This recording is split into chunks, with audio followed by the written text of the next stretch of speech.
brand new year, a brand new racing deal. The IRL is just about to open throttle at Mick Walt Disney World.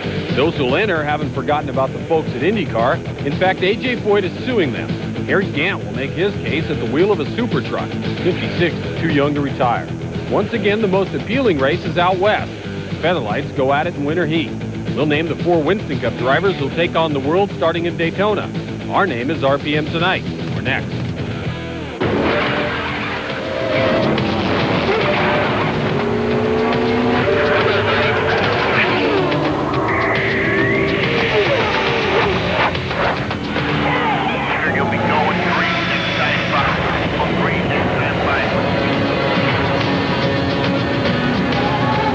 Greetings, welcome. It's another edition of RPM Tonight. We are nuts about cars. So much so we've picked up the rights for the live broadcast of the US 500. IndyCar made it official Sunday afternoon. ESPN, the original, has won the television bid. The US 500 is the race that will run opposite the Indy 500 May 26th, a race created due to the acrimony between the two worlds of Indy, and a race that will include most of the top drivers that normally would have been in the Indy 500. Just 8 spots in the Indy 500 are open to those who don't qualify in the new IRL races. Now, if they weren't already on retainer, it's time to bring the lawyers into this dispute. A.J. Foyt is suing the IndyCar sanctioning body, accusing it of operating as a monopoly. Foyt won the Indy 500 4 times in his driving career. He retired from driving in '93 but continues in the game. Eddie Cheever was his man in '94 and '95 on the Indy circuit. Cheever will run in the IRL for Team Menard. Now, after Foyt entered in the IRL, he was tossed off the IndyCar board. The Associated Press reports that Foyt believes he's been stripped of his IndyCar franchise. IndyCar told us Sunday night that Foyt's franchise is still intact. Foyt contends IndyCar is pressuring companies not to sponsor his IRL cars, and the result has been a $5 million loss. Foyt's attorneys say that, for one, Texaco advised the owner that it would not provide sponsorship in 1996, nor associate itself with the IRL. IndyCar released a statement saying only that the suit is baseless and without merit. Attorneys for both sides are to meet April 22nd in Houston. That's Foyt's hometown. Testing for the IRL opener goes on at Walt Disney World for the first race. The field is up to 21 drivers. Buddy Legier is the fastest time this week, breaking his own unofficial track record. Alessio Salazar and Scott Brayton are up there with the next best times. Another driver is joining in on the fun at Disney World for the first IRL race. John Paul Jr. will pilot the Lola Ford, backed by automatic fire sprinklers. This is the same car Scott Pruitt used to win last summer's Michigan 500, a race that Paul won back in 1983. Lynn St. James has signed on with Scandia Simon Racing for the '96 IRL season. She's been testing and will be at Disney World for race number 1.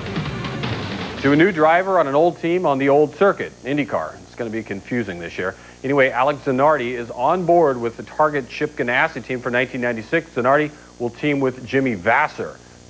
Zanardi comes over from Formula One, where he had 27 career races and some scary moments, like the mix-up with Damon Hill there back in March of '93. He's been testing well for Ganassi at Homestead, the site of the opener. And as he prepares for a new venture, he's mindful of some of the rough racing in his past. I told my girlfriend that right after the accident that I want to stop. I want to have a normal life, make kids, and stop with racing. And they didn't allow her to come in the helicopter with me, so she had to drive to the hospital. And in that drive, she was really worried, because having her me saying things like that, she thought that I was probably completely out, you know. So when she came to the hospital, she asked me again, and I didn't remember anything of that. So, okay, she said that you're back to normal. So what I'm gonna do is completely different to what I was used to, and especially the ovals are completely different. And so there is a lot of things that I have to learn. Some others here who have made successful moves from F1 to IndyCar. Emerson Fittipaldi won F1 titles in 1972, 1974, then the Indy 500 in 1989 and 93. Nigel Mansell went from Formula One champion in 92 to Indy champ in 93, the first guy ever to do that. Teo Fabi has 5 wins since coming to IndyCar in 1986. And Danny Sullivan had a brief F1 run before going on to win the '85 Indy 500, along with 16 other wins. This season, the '95 IndyCar champ, Jacques Villeneuve, he moves over to F1. Scott Goodyear is back with Walker Racing for '96. He has 2 Indy wins, both at the Marlboro 500, '92 and '94. Goodyear won't race in the Indy 500, but his new partner, Robbie Gordon, will. During the off-season discussions I had with Robbie, I approached the subject, you know, if you wanted to have a second driver. I know you don't, but if you did, who would that be? And Scott was the first name he came up with. So I think personality-wise, it's going to work fine. I think what's going to be the big question is how they technically approach the engineering of the car from different directions. I think that will actually make it stronger, because I think they're two different drivers and have different driving styles, but I think overall they're both technically very strong. Here's the Goodyear career from team to team, a bunch of them. Second time around with Walker Racing. He was out on the track just 3 times in 1995. Best finish 12th at the Miller Genuine Draft 200. Harry Gant just turned 56, and he's had enough of retirement, so he's taking it out of park. The winner of 18 Winston Cup races will ride this season in about 10 of these Super Truck Series by Craftsman events. That includes the season opener March 17th in Homestead, Florida. Gant won his first Winston Cup race way back in 1982, the last one in 1992. When he became the oldest driver to win a Winston race. He was 52 at the time. Here's the Gant Winston Cup record: 16 seasons, 264 consecutive starts, and now he starts something new. He is headed to Super Trucks. Stay around with us. RPM Tonight continues. The cast of stars will be part of the racing restaurant Race Rock. It's grown by 3. And Dale Earnhardt is committed to children's racing until the turn of the century. Stay with us.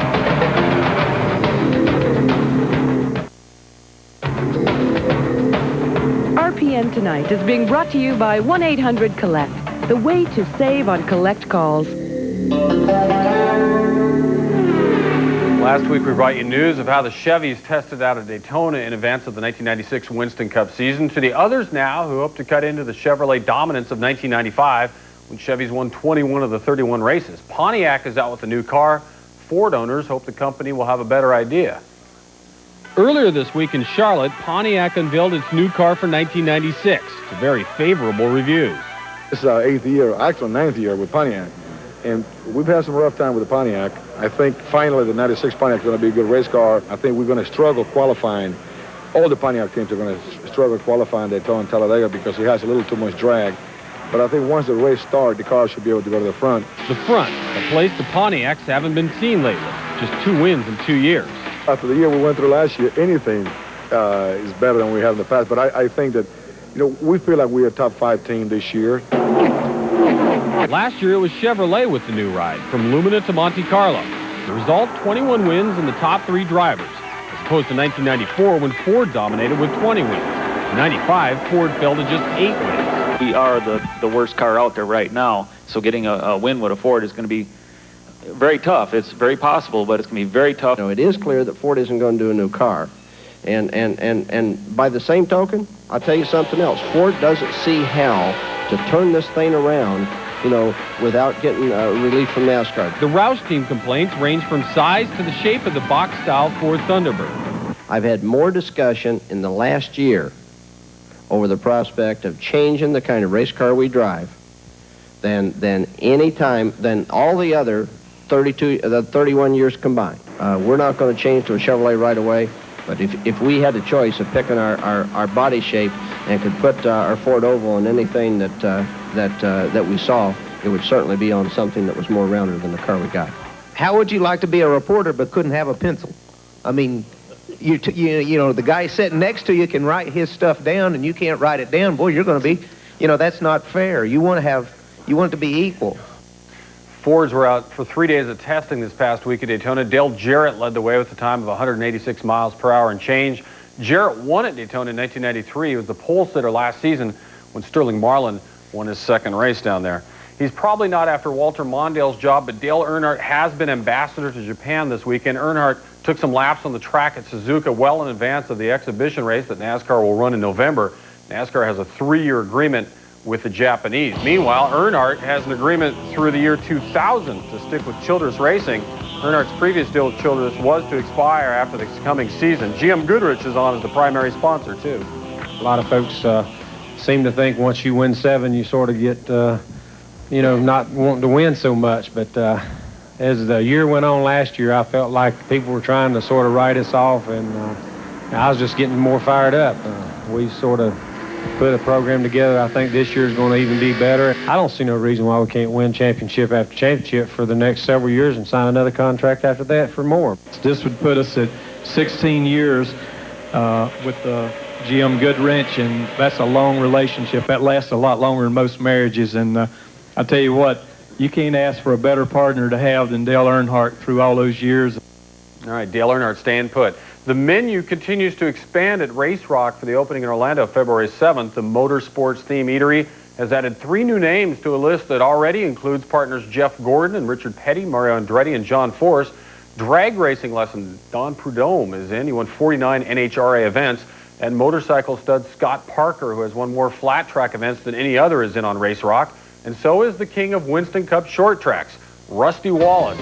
He's on board as well. Race Rock in Orlando features all kinds of motor vehicles, including the monster truck Bigfoot. That's large. More of the conventional types going down there too. The Winston Cup cars, the Jeff Gordon, Dale Earnhardt, others. Most celebrated unlimited hydroplane, Miss Budweiser, driven by Chip Anauer. Rusty Wallace adds now. We need people like Rusty. I mean, having the theme restaurant alone is not enough. You need the big name celebrities.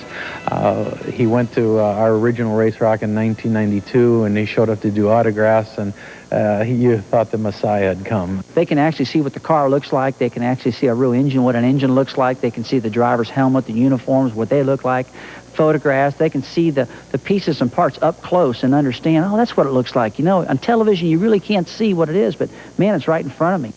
So the restaurant getting set to open on an important day for us as well. February 7th, the big one for ESPN2. That's when RPM Tonight moves into a full-time act. John Kernan will be the host Monday through Friday at 7 p.m. Eastern. He'll work 2 weeks out of Daytona, and then move up north to the permanent studio in Charlotte, setting up all the races that we will continue to cover every Sunday. Stay around for news of who is in from Winston Cup Racing for this season's International Race of Champions. We'll also check in on the brand new track in Texas. What race will be run there? That and other questions will be answered ahead. The first International Race of Champions of the year will be run at Daytona February 16th, and Winston Cup will be sending out a solid gang of 4. They'll take on stars from IndyCar, Busch, and elsewhere, all driving the same make. In 1996, it will be a Pontiac Firebird Trans Am. Here we go, the Winston Cup studs invited. Jeff Gordon, of course, he's last season's points champ. Dale Earnhardt, who finished second in 95 in Winston Cup. He won the IROC Series last season. Sterling Marlin is on board, and besides the IROC race, he's going for his 3rd straight Daytona 500 win. Mark Martin returns for more IROC racing. He won the series back in 1994, and he finished second last season. As you recall from last week, the North Wilkesboro Motor Speedway was sold 50-50 to the owners of the New Hampshire International Speedway and to O. Bruton Smith, who owns Charlotte, Atlanta, and the new track near Fort Worth, the Texas Motor Speedway. That track is nearly completed and could be the site of a Winston Cup race in the very near future. Bill Weber picks up the story right there. Well, this is what all the excitement's about. You're looking at the future of the NASCAR Winston Cup Series, and while the crystal ball may not be crystal clear, this is certainly part of the picture. The new Texas Motor Speedway, and they're building others just like it in Los Angeles and Las Vegas. But the question now becomes, when will this track get a race date? Bill France Jr. has stood right where we're standing right now and seen this place. So he knows what we're doing, and we keep him well informed, and we hope that somehow, some way, they'll award us a date, and we'll be on the schedule this year. But will that date come from North Wilkesboro? Well, right now, we're going by our 96 schedule. We have Wilkesboro on the schedule, and that's where we're going. And until the new owners and partners of North Wilkesboro Speedway approach us with their plans of what they want to do, those are our plans, is to go to North Wilkesboro. There have been no discussions about moving North Wilkesboro's dates to Texas at all, internally, externally, or anything such as that. If you reach deep into NASCAR's tradition-rich history, you'll find that the series has left some tracks behind, mostly shorter tracks in smaller cities. And the trend toward newer tracks in bigger cities is a fact that has become racing reality. The big deal with the expansion is we're going to new territories that we're not used to going to. It's been a long time since we've been to the LA market, and it's been a long time since we've been to the Texas market. We've never been to the Las Vegas market. These are the markets that all the sponsors want to get to, and this is our chance to be able to do that and expand from having 50 or 60, 70,000 people to 150 or 200,000 people. So this is just the wave of the future. The sport has got to grow, and it can't be held back. and you go to speedways like what we see taking place in Homestead or what's new in Texas, and those are racetracks of the future. And I know as a competitor, as an owner, and as a prospective car owner down the road, that those are the kind of places I want to race in. I think that's where the sport needs to be. That's big-time auto racing. And we got to move on. All of us do. You know, we got to let go of what we did yesterday and think about what we're going to do tomorrow. In Fort Worth, Texas, this is Bill Weber, RPM Tonight. All right, thanks, Bill. Big things being planned down in Texas, and big things planned still ahead here on RPM Tonight. The racing you're going to see just ahead is done indoors. The Chili Bowl from Tulsa. It's right around the corner.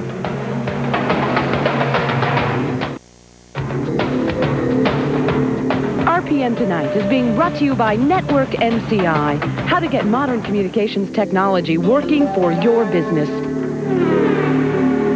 Hey, big weekend of midget racing in Tulsa, the Chili Bowl Nationals. Friday night, Jack Hewitt goes into Jimmy Carr, and Carr and Hewitt, they're all over the place. They're upside down. Meanwhile, the track workers riding Hewitt's car.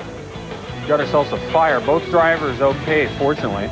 Saturday night, the B feature going here. Hewitt gets his wheels locked with the 94 champ Andy Hillenberg. He slides out. Don Borst gets caught along the wall. He flips. Finally, to the main event. 8,200 people watching here. 22 cars going 50 laps. First prize, $5 grand.